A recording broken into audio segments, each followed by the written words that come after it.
Complex numbers. There's a goal you're working towards when we work on Module 2. Two things that you must know. Negative square root 1 is equal to I, and I squared is equal to negative 1. This is the most important part in your life. That's what complex numbers is about. Square root negative 1 is equal to I, and I squared is equal to negative 1. Okay. The whole time when you were doing mathematics, they told you if you get a negative square root, like let's say negative 4, you put it on your calculator, it gives you a syntax error. Now I'm contradicting you. What we're going to do, we're going to split this into negative square root 1, square root 4. That gives me I. Square root of 4 is 2. So my answer is I2. If I have, for example, negative square root 20, that will be negative 1, square root 20. That gives me I. Square root 20 is 2 square root 5. So you can write it like that, or you can say J2 square root 5. If I look at other examples, if I have, for example, 3j to the exponent 4. Remember, our goal is j squared is equal to negative 1. So you can go and say 3j squared, j squared.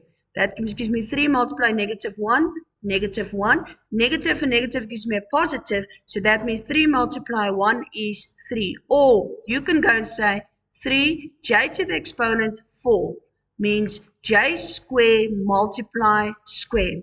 Exponent law number 3, 4, and 5 tell us the moment we have brackets, we multiply the exponents of each other. So I'm going to have 3 to the exponent negative 1 square gives me 3. Negative 1 square is positive. 3 is equal to 3. But if we get something, let's say 5, j to the exponent 7.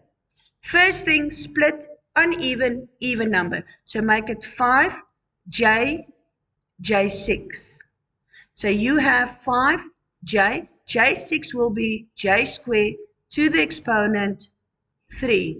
Remember again, exponent law, 2 multiply 3, give me 6. So I'm going to have here 5j negative 1 to the exponent 3. Negative 1 to the exponent 3 is negative 1, so I'm going to have 5j multiply negative 1 gives me negative 5j. All right, we have two brackets. You're going to use FOIL. FOIL means first multiply first. So that means 3 multiply negative 1. Then we're going to multiply the 3 with the 1. So we're going to say plus 3 multiply I. Then we're going to multiply negative 2i multiply negative 1.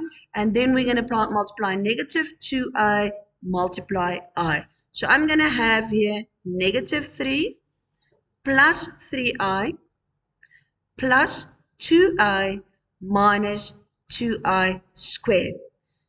Then I'm going to have negative 3.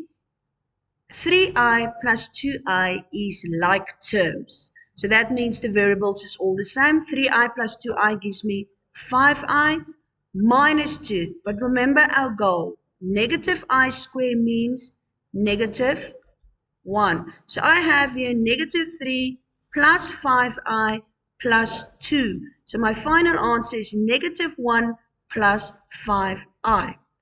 But ladies and gentlemen, we must write it in the a plus bi form.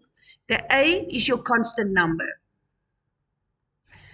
That is our complex number or the imaginary number. So make sure your constant number without your variable is first plus 5a.